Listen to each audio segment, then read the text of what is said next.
സായുജ്യമടയുന്നു. ഇനി എല്ലാവരുടെ ഹൃദയവും ഈ പൊന്നമ്പലമേട്ടിലാണ്, എല്ലാവരുടെ സങ്കല്പങ്ങളും ഈ പൊന്നമ്പലമേട്ടിലാണ്. ഇവിടെ ഈ ദിവ്യമായ സങ്കേതം മുഴുവൻ ഏക മനസ്സായി നിൽക്കുന്നു. ഇവിടെ വ്യത്യാസങ്ങളില്ല. എല്ലാവരുടെ മനസ്സിലും ഒരേ വിചാരം, ഒരേ ഒരു സങ്കല്പം, അയ്യപ്പസ്വാമി അയ്യപ്പസ്വാമി, അത് മാത്രമേ ഉള്ളൂ.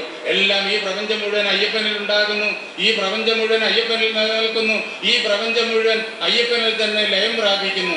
ആ അയ്യപ്പനെ, ലോകത്തിന് മുഴുവൻ ആദികാരണമായിരിക്കുന്ന ആ അയ്യപ്പനെ, ജ്ഞാനസ്വരൂപനായ അതാ കാണുന്നു ദിവ്യമായ ജ്യോതിസ് ആകാശത്തിലെ മകരനക്ഷത്രം ഇതാ തെളിഞ്ഞു നിൽക്കുന്നു. ആ ദിവ്യമായ ജ്യോതിസ് അയ്യപ്പസ്വാമിയെ നാം ഇതാ കാണുന്നു.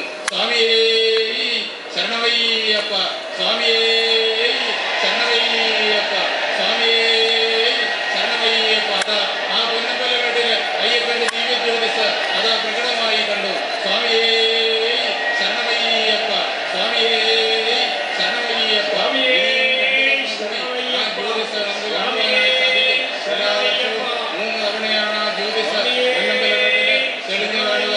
ആ ദിവ്യ ജ്യോതിസ് ഒരു തവണ നമ്മളിതാ തെളിഞ്ഞു കണ്ടു. ആകാശത്ത് മകരനക്ഷത്രം ഉദിച്ച ആ നിമിഷത്തിൽ തന്നെ ആ പൊന്നമ്പലമേട്ടില് നാം ജ്യോതിസ് ഇതാ രണ്ടാമത് കാണുന്നു.